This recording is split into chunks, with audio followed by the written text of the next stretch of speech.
Oh, it's warm in here. Hi there, welcome to Nonsense Whisky. My name's VinPF, and on today's episode we're going to be covering the Bunnahabhain Stiuireadair. That's going to be a haggard pronunciation, but I'm going to forgive myself for that because it's really hot in the studio today, hence Mr. Redface. Haven't been on the whiskey too much, well, probably a little bit, but that's the reason why. It's very, very warm in here. Studio lights aren't helping, but never mind. Let's get on to the whiskey and see what we've got in today's glass. This is a Bunnahabhain release. It's a no age statement. It sells in the UK for around £38 and it's held that price since it was released in 2017. Now the big question is going to be how it compares to the 12, because this one is aged in first and second fill sherry casks, so it's on the same sort of lines as that, but obviously the no age statement makes a kind of question arise. Now I'm not going to try and haggle through the pronunciation again, but that's basically what you're aiming for, and it means helmsman in Scottish Gaelic. If you look at the bottles, if you've got a proper bottle, I'll probably put up a picture here because I don't have a proper bottle just yet. These samples came from my subscription service to the Dram team, but they've got a little circle on them and there's a little man riding his boat. Riding is the proper word for sailing. And he's having fun. They've called it the helmsman. Why they didn't actually call it the helmsman, I don't know, but it's called Stewie. So, it's a 46.3%, which is not to be sniffed at. Non-chill filtered, natural coloured, all things we like. Shame there's no age statement because this would be a really easy sell, even if it was like an 8 or something like that. Probably means that it isn't, it's probably even younger than that, but who knows. Let's get onto the nose and see what we've got in the glass, shall we? And my first overwhelming sensation is toffee, just a huge amount of toffee. A little bit of vanilla, but that goes along with that toffee, you know, vanilla kind of goes hand in hand with those. And it's also a little salty, kind of like that sea air that they're aiming for with this kind of helmsman guiding the way kind of thing.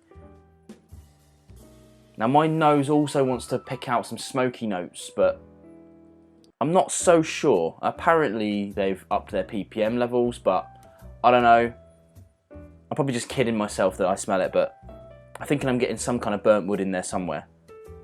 Let's get onto the palate.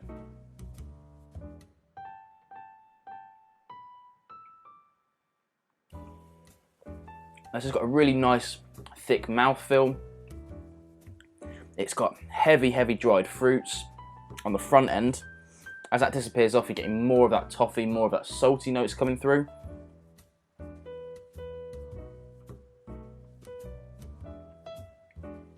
And then in the end, when that's all tailing off, some spices come through, a bit more waft of that kind of burning wood going on. And the faintest sense of aniseed is something that I get from that as well, which is really odd, but overall really nice. Now, let's talk about the 12 versus this. I have covered the 12, so if you want to go and check out that video, please do go and check it out. I have to say, now on the official website, this sells for £38, and the proper Bunnahabhain 12-year-old sells for 44. But if you look around, you're going to find the Bunnahabhain 12-year-old for about 40, and every now and again it comes onto a deal for less than that. So we're talking about a few pounds difference. Now they are different in their own right, and I think if you enjoy one, you're going to enjoy the other. If you enjoy the Bunnahabhain 12-year, you're going to enjoy this, I'm sure, but you're probably going to have to ask yourself questions about value.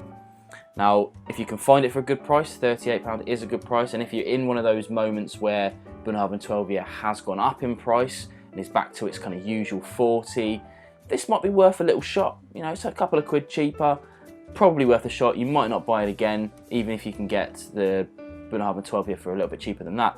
But it's one of those coin flip drams. It's one of those coin flip jams. It is a good whiskey. It's not an absolutely fantastic whiskey, and the 12-year feels like incredible good value to me, and this feels like it's about on the money. So there's where we're at with it. It's a good valued whiskey, it's about priced well, can't really say much fairer than that. It's just a shame that the 12-year-old is sitting along next to it at a very similar price and making you question whether you want to get this one or not.